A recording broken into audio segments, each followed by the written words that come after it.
dari ilmu intelijen. Hancurkan satu negara, hancurkanlah sistem hukumnya. Dan ini yang sedang terjadi. Sistem hukum diacak-acak sendiri oleh para profesor yang ada di bidang hukum. Jadi saya agak pesimis untuk pemerintahan sekarang kalau melihat kasus sekarang ini. Ya, sekarang aja Sambo belum selesai, sudah Ciptaker ini kan bikin masalah baru lagi. Kalau materi dari Undang-Undang Ciptaker itu disebut A, oke, A. Itu A ini ditolak oleh MK kan, perbaiki, berarti dia jadi A minus. Lalu tiba-tiba Perpu ini kembali lagi ke A lagi kan, A minus ini dijadikan A lagi. Lah, kalau sudah ada lagi, nanti kembali lagi, begitu ada demo-demo lagi, diajukan lagi ke MK, kembali lagi, MK akan bilang, lah apa perubahan? A minus lagi, lah kan nggak ada kerjaan ini, kayak gitu. Hanya muter-muter di tempat. Kan itu. Lah kalau muter-muter begitu, ini apakah muter-muter ini ada hubungan dengan supaya tidak berpikir tentang Sambo? Apa? Kalau nanti satu saat hukum itu sudah tidak bisa dipercaya, maka jadilah hukum rimba. Ini, berikanlah contoh yang benar. Jangan sampai jadi ahli hukum menyatakan pendapat tergantung di mana dia berada. Nah, ini kan kacau.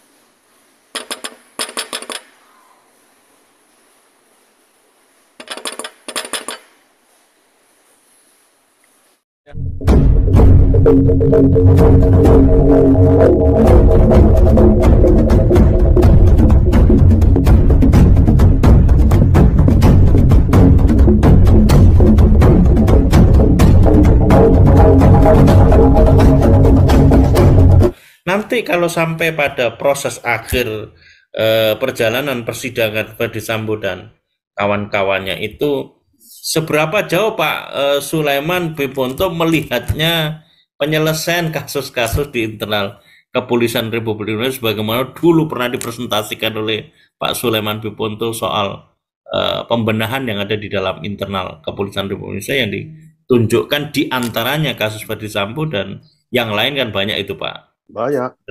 Ya tergantung nanti pemimpinnya mau nggak membenahi itu. Lah sekarang aja sudah bikin contoh yang ya Pak Kossirudin bilang nggak bener. Sudah jelas-jelas yang namanya Perpu itu jelas ada dua persyaratan kan. Yang satu kegentingan memaksa. Tapi kalau aku dengar yang disampaikan Presiden itu situasinya bukan kegentingan, tapi ancaman akibat adanya perang. Ancaman dan kegentingan itu kan dua hal yang berbeda. Nah, kalau ancaman itu sesuatu yang belum terjadi. Sedangkan kegentingan itu sesuatu yang sudah terjadi di depan mata. COVID kemarin depan mata terjadi. Ada kegentingan, lalu tidak ada aturan tentang itu. Dua itu. Lah sekarang, ketika dicari kegentingannya, yang dari penyampaiannya saja, bukan kegentingan, tetapi disampaikan itu adalah ancaman. Jadi sudah tidak terpenuhi. Lalu kalau tidak ada aturan yang lain, lah aturan yang mana yang tidak bisa menjalankan itu kan. Jadi memang kalau seperti begini, yang jelas di depan mata sudah tidak benar, apalagi yang tersembunyi seperti Sambo nanti tidak jelas lagi. Lah kalau sudah begini, mau kemana negeri kita ini? Hanyut di bawah banjir yang ada sekarang di Jawa Tengah itu kan. Bisa hanyut kemana-mana, tidak jelas arahnya.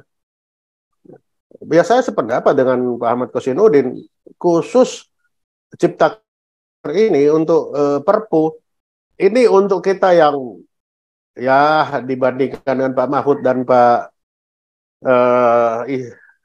Yusril kan di bawah lah mereka, tapi kita bisa tahu lah itu.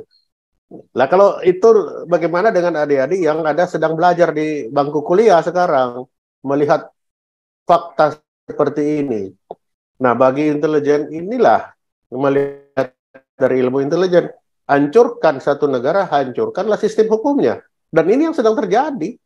Sistem hukum diacak-acak sendiri oleh para profesor yang ada di bidang hukum. Kita berdua dengan Pak Kossirudin ngomong sampai robek mulu nggak akan didengar. Oh, kita bukan profesor ahli hukum kok.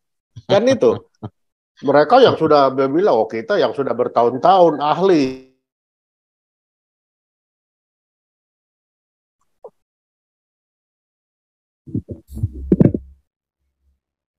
Pak Soleman monitor, Pak.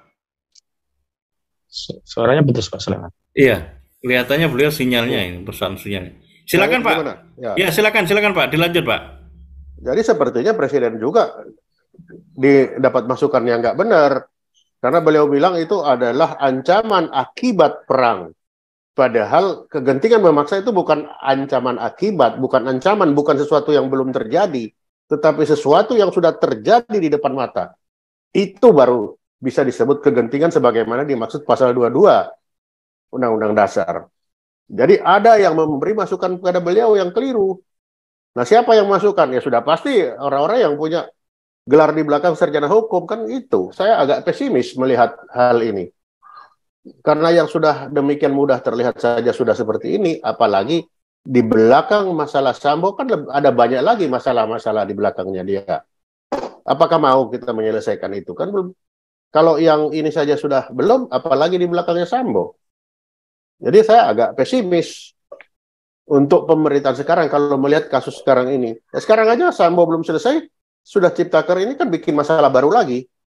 Sudah pasti minggu depan itu susah saya naik mobil lagi. Penuh akan itu jalan orang-orang demo-demo itu terus. Sudah pasti itu.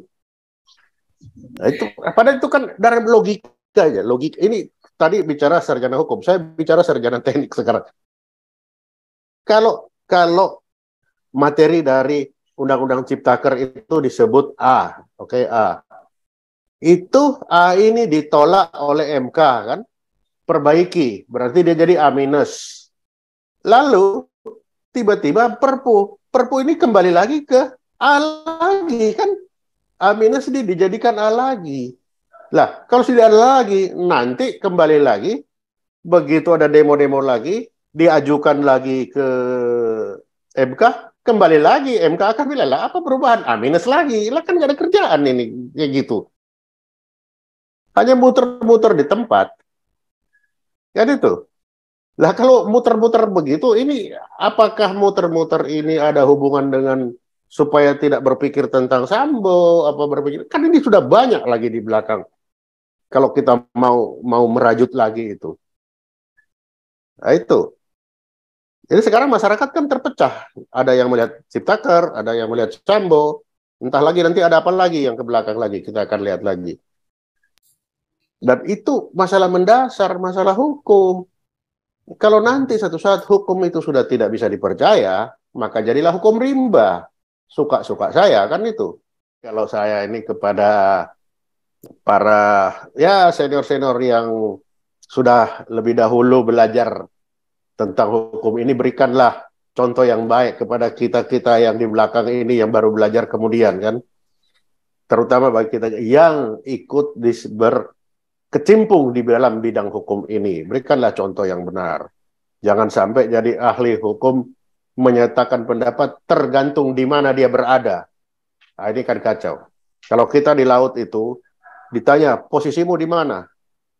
Di sini di mana? Kok di situ? Itu dugaan saya. Sah, dugaan aja sah. Jadi betapa pentingnya posisi. Nah ini sekarang betapa pentingnya statement atau betapa pentingnya menyatakan sesuatu itu kalau dihukum jangan tergantung posisi. Kalau di laut di kita tergantung posisi nomor satu. Tapi kalau dihukum jangan. Kalau posisi di situ bilangnya A, posisi di situ bilangnya B. Ah, ini nggak boleh. Jadi jadilah sesuai dengan apa yang seharusnya. Tuh. Terus untuk masalah Sambo ini, memang mari kita jadikan masalah Sambo ini batu patokan untuk pembenahan polisi ke depan. Karena nanti kalau itu juga tidak dibenahi, ya tunggu satu saat akan terjadi kembali. Dan kalau ini terjadi kembali, ya keberadaan Indonesia ini akan susah jadinya. Nanti akan masing-masing, ya sudah kalau ini nggak bisa diurus, kita mengurus diri sendiri. Dan ini tentunya kita semua tidak mengharapkan. Karena sebagai saya yang bekerja di bidang intelijen selalu mengingatkan bahwa salah satu pelajaran intelijen itu dalam menghancurkan sebuah negara, hancurkanlah sistem hukumnya. Dan celakanya sekarang situasi itu sedang terjadi di Indonesia. Penghancuran sistem hukum. Nah, kenapa saya belajar hukum? Karena setelah saya mendapat, oh iya, ternyata katanya intelijen hancurkan negara, hancurkan sistem hukum. Maka saya harus belajar hukum. Apa benar hukum sedang dihancurkan? Ah iya, ternyata benar. Pak Kosidudin tadi sudah buktikan, ternyata Pak Mahfud berdua itu bicara sesuai di mana tempatnya. Tempatnya A dia A, tempatnya B dia berkokok. Ini kan lain. Nah, terbukti kan? Nah, itulah fakta.